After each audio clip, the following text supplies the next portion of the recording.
Hi అండి. ఈరోజు ఏకాదశికి చేసేటటువంటి శ్రీ మహావిష్ణువు ప్రసాదం జొన్నల పేలాలు ఎలా చేసుకోవాలో చూద్దాం. ఇప్పుడు 2 లీటర్ల వాటర్ మనం పెద్ద గిన్నెలో తీసుకొని స్టవ్ మీద పెట్టి బాగా ఉడికించుకోవాలి. బాగా నీళ్లు తెరలేటప్పుడు చిన్న కప్పుడు జొన్నలు ఇందులో వేసుకోవాలి. మనం కొంచెం జొన్నలు వేసుకున్నా కూడా ఎక్కువ అవుతుంది.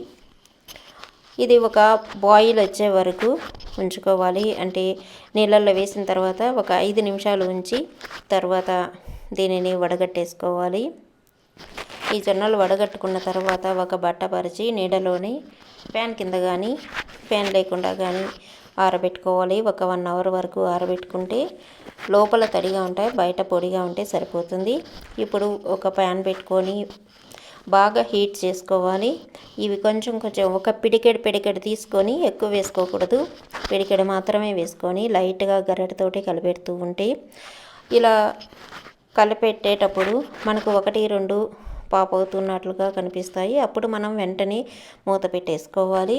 మూత పెట్టకపోతే ఇవి ఇల్లంతా పడిపోతాయి ఎగిరి. కాబట్టి వెంటనే 1-2 ఎగిరేటప్పుడు ఇలా మూత పెట్టేసుకోవాలి. లోపల కనిపిస్తున్నాయి ఎలా పాప్ అవుతున్నాయి అనేది. ఇవి స్టాప్ అయిపోయిన తర్వాత మనం మూత తీసి పక్కన వంచేసుకొని అలాగే పిడికెడు వేయించుకోవాలి అన్నీ అయిపోయే వరకు. ఇవి ఫ్లవర్ లాగా మనకు వైట్గా వచ్చేస్తాయి.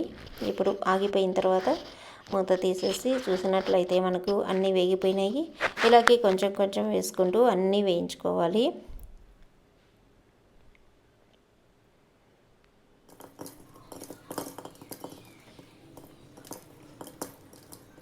ఇది చాలా తక్కువ టైంలో చేసేసుకోవచ్చు. ఇలా అన్నీ వేయించుకుని తర్వాత ఇవి చాలా ఎక్కువ క్వాంటిటీ వచ్చేస్తుంది. దీనిని ఒక మిక్సీ జార్లో వేసుకొని మనం బరకగా దీనిని మిక్సీ పట్టుకోవాలి. మెత్తగా పట్టేసుకున్నట్లయితే మనం తినేటప్పుడు అంగిట్లో అతుక్కుపోతూ ఉంటుంది. కాబట్టి ఇలా బరకగా మనం మిక్సీ పట్టుకోవాలి. ఇలా పట్టుకున్న తర్వాత దీనిని ఒక 2 స్పూన్లు మళ్ళీ మిక్సీ జార్లో వేసుకొని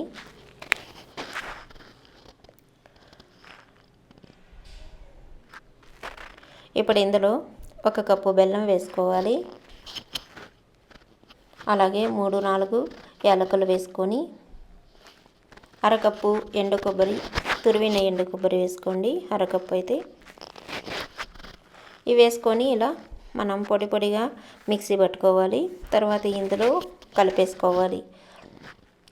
అంతే, మనకు ప్రసాదం రెడీ అయిపోయింది. మనం ఎప్పుడైతే దేవుడికి నైవేద్యం పెట్టబోతామో అప్పుడు ఇందులో 1 స్పూను నెయ్యి వేసి బాగా కలిపేసి మనం ప్రసాదం పెట్టినట్లయితే ఈ ఏకాదశి స్పెషల్ ప్రసాదం అనేది మనకు ఈజీగా వెంటనే 5 మినిట్స్లో రెడీ అయిపోతుంది.